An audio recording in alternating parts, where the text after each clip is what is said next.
যখনই অভাব দেখা দিবে আল্লাহর দুইটি নামের জিকির করুন, আল্লাহ তাআলা সকল অভাব দূর করে দিবেন, টেনশন দূর করে দিবেন, আল্লাহ তাআলা বিপদ দূর করে দিবেন। মনে রাখবেন, আল্লাহর কিছু গুণবাচক নাম রয়েছে, এগুলো পরে দোয়া করলে আল্লাহ তাআলা সেই দোয়াগুলো কবুল করেন। আল্লাহ তাআলা নিজে বলে দিয়েছেন, কোরআন খুলেন, আল্লাহ পাক রব্বুল আলামিন 9 নম্বর পারা 13 নম্বর পৃষ্ঠার 4 নম্বর লাইন সূরা আরাফের 180 নম্বর আয়াতে রব্বুল আলামিন বলেন, ওয়ালিল্লাহিল আসমাউল হুসনা ফাদউহু বিহা।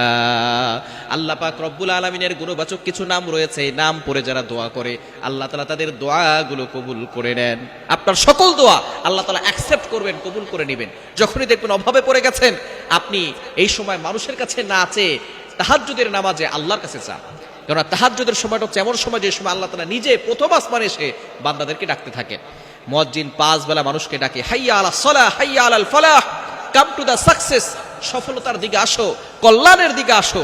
একটা সময় এমন আছে যে সময় আল্লাহ তাআলা নিজে বান্দাদেরকে ডাকতে থাকেন, সেই সময়টা হচ্ছে তাহাজ্জুদের সময়।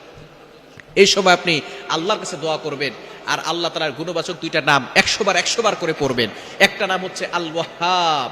ওয়াহাব মানে হচ্ছে মহা দানবীর, যিনি মহা দানকারী, যিনি সবচেয়ে বড় দানবীর। আল্লাহ থেকে বড় দানবীর কেউ হতে পারে না।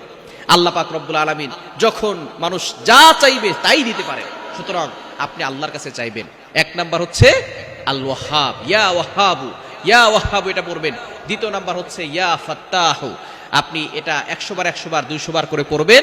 ইয়া ফাত্তাহু অর্থাৎ বিজয় দানকারী। আপনাকে আল্লাহ পাক রব্বুল আলামিন বিজয়ী বানিয়ে দিবেন, আল্লাহ তাআলা আপনার সম্মান বাড়িয়ে দিবেন, আপনার মাথাকে উঁচু করাবেন। সুতরাং ইয়া ওয়াহাবু, ইয়া ফাত্তাহু, আল্লাহ তাআলার এই গুণবাচক দুইটা নাম আপনি বেশি বেশি করে পড়বেন।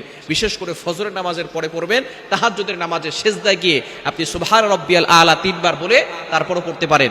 এছাড়া ফজরের নামাজের পরে পড়তে পারেন, মাগরিবের নামাজের পরে 100 বার করে পড়বেন। ফজরের পরে 100 বার ইয়া ওয়াহাবু, ইয়া ফাত্তাহু 100 বার, মাগরিবের নামাজের পরে আবার ইয়া ওয়াহাবু 100 বার, ইয়া ফাত্তাহু 100 বার পরে আপনি আল্লাহর কাছে দোয়া করেন। দেখবেন আল্লাহ তাআলা অল্প কয়েকদিনের ভিতরে আপনার অভাব দূর করে দিবেন। আল্লাহ তাআলা রিজিক নিয়ে কোনো টেনশন করতে হবে না। আল্লাহ পাক রব্বুল আলামিন গায়বীভাবে রিজিকের ব্যবস্থা করবেন। আল্লাহ চাইলে সবকিছু সম্ভব।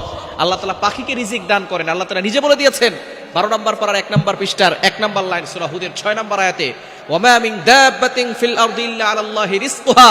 আসমান জমিনে এমন কোনো প্রাণী নাই যে প্রাণীর রিজিকের ব্যবস্থা আল্লাহ তাআলা করেন না। সুতরাং আল্লাহ আপনার রিজিকের ব্যবস্থা করবে।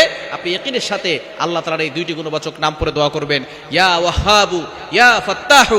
100 বার করে আল্লাহর কাছে দোয়া করবেন, দেখবেন আল্লাহ তাআলা আপনার সকল দোয়াগুলো কবুল করবে।